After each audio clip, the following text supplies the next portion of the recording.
something is terribly, terribly wrong, and we have been led very far astray. It took me 6 months to get the legs to recover from the ulcers. And if you see photos from then to now, you wouldn't know I was the same person. I looked sick, a real sickie. You might get ulceration, you might get just a rash, or you may get breathing problems. Stomach upsets, skin rashes, headaches. It amazes me, absolutely amazes me. How has something which is basically like a very big scientific and medical mistake been carried out? Aside from chlorination, for the past 50 years, our health authorities have been adding the chemical fluoride as the first public line of attack on tooth decay, with some experts claiming that fluoride is poisoning us and the research is being overlooked. The safety standards for water fluoridation in this country are based on fraudulent science.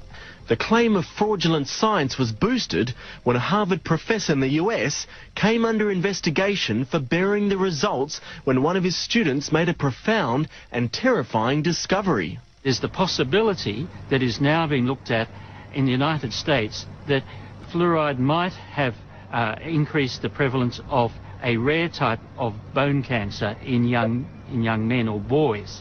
This bombshell raises questions here about the safety of mandatory water fluoridation and whether there's more at stake than just fighting tooth decay.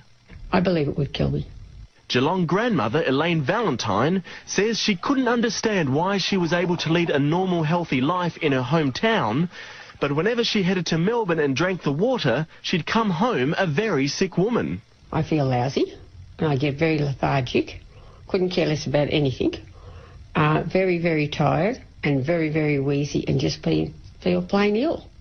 Dr. Philip Robertson says up to 200,000 Australians may be suffering from an intolerance to fluoride and not realise it, with symptoms ranging from headaches or indigestion to chronic arthritis. If somebody's taking fluoride and they suspect there's a link between their symptoms, it's a matter of getting them off the fluoride and watching to see if there's an improvement.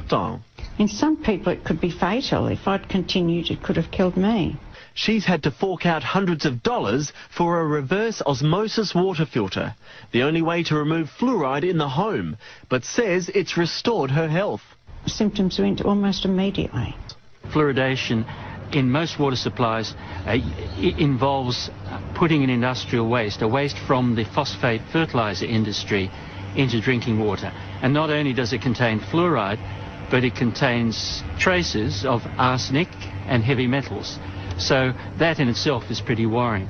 Professor Mark Diesendorf from the Institute of Environmental Studies at the Uni of New South Wales says there's enough science to prove the case against fluoride, and we deserve the right to choose whether we have it in our water or not.